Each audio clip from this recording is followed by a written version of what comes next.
আসসালামু আলাইকুম। আমার নাম মোহাম্মদ রিয়াজ। সরাসরি অনুষ্ঠানের কাছে জানতে চাই, আমার একটা প্রশ্ন হলো, নামাজের ভিতর ভুল হলে এর কেমনে কি করা যাবে আর কি?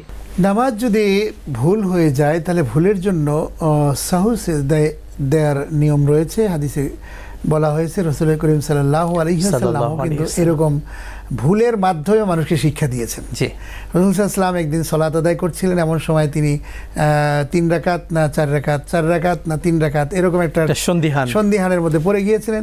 তখন তিনি কিন্তু সালাম ফিরিয়েছেন এবং কথাও বলেছেন। এরপরে যখন একটা জায়গায় গিয়ে ঠিক থেকেছেন যে না ঠিক আছে, যদি 4 রাকাত হয় 4 রাকাত, যেহেতু ভুল হচ্ছে, সন্দেহ হচ্ছে, সুতরাং দুটা সেজদা দিয়ে দিতে হবে।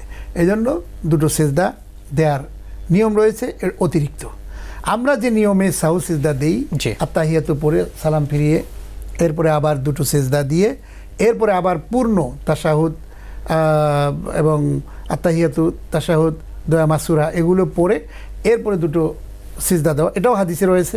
আবার আরেকটা বিষয় হাদিসে রয়েছে, এটাও জানা দরকার দর্শকের।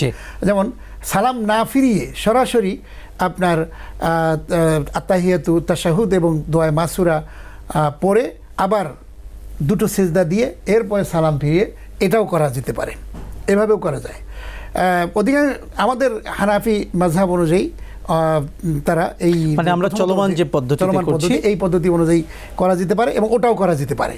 তো এভাবেই নামাজের যদি কোনো ভুল হয়ে যায় তাহলে এরকম হয়ে যেতে পারে। এবং শয়তান কিন্তু সবসময় নামাজ যখন শুরু হয়ে যায় শয়তান কিন্তু এসে হাজির হয়ে যায়, হাদিসে এটাও পরিষ্কার আছে।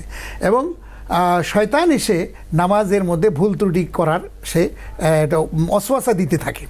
এই সময় একটা সুন্দর একটা ওয়ে আছে, একটা পদ্ধতি আছে, এটি আমি অ্যাপ্লাই করি। যেহেতু আল্লাহ রাব্বুল আলামিন এটি জানিয়েছেন যে নামাজটা যদি ওইভাবে পড়া যায়, কাদ আফলাহাল মুমিনুন, ওই সকল মুমিনরাই সফল কাম, আল্লাযীনা হুম ফি সলাতিহিম খাশিউন, যারা সলাতের মধ্যে নামাজের মধ্যে ভীতি এবং বিনয় মিশ্রিতভাবে সলাত আদায় করে। অর্থাৎ খুশু এবং খুজু, অর্থাৎ ভীতি এবং বিনয় নম্রতা নিয়ে সলাত আদায় করলে তাহলে কিন্তু আমরা সত্যিকার অর্থে যে সলাতের যে হক সেটি আদায় করতে পারবো।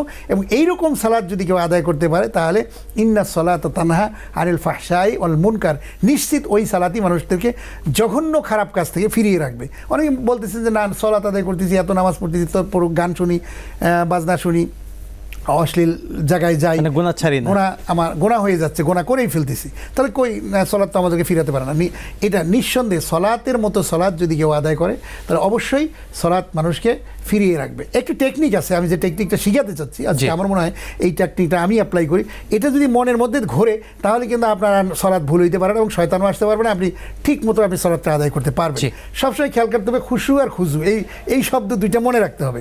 খুশু খুজু, খুশু খুজু, খুশু খুজু, সালাত আদায় করবো কিন্তু মনে থাকবে যে এইটা, তার মানে ভীতি এবং বিনয়, ভীতি এবং বিনয় এটা আমার থাকতে হবে। এই জিনিসটি যদি মনের মধ্যে ঘুরপাক খায় তাহলে কিন্তু আর ভুল হবে না। এটা একটা সূত্র আমরা বলতে পারি। এই সূত্রটাকে অ্যাপ্লাই যদি আপনারাও করতে পারেন, প্রিয় দর্শক যারা আজকে আপনারা আমাদের আজকের আয়োজন দেখছেন, আমরা আশা করি সলাৎ যেহেতু সবসময় আমরা আদায় করব, এটা প্রতিদিনের আমাদের একটা প্র্যাকটিসিং, মুসলমানদের জন্য এটা দৈনন্দিন একটা জরুরি একটা ইবাদত। সেই হিসেবে এবং আল্লাহর সান্নিধ্য পাওয়ার জন্য কিন্তু আমরা চেষ্টা করি। শয়তান আমাদেরকে বাধা প্রদান করে, যখনই আমার শয়তান আসবে তখনই কিন্তু আমরা শয়তান থেকে হেফাজতের জন্য আল্লাহর কাছে সাহায্য চাইব। এবং খুশু আর খুজু, ভীতি এবং বিনয়, এই জিনিসটি যদি আমরা অ্যাপ্লাই করতে পারি তাহলে আশা করি আমাদের সামনে শয়তান আসবে না এবং সলাৎটা আমাদের যথাযথ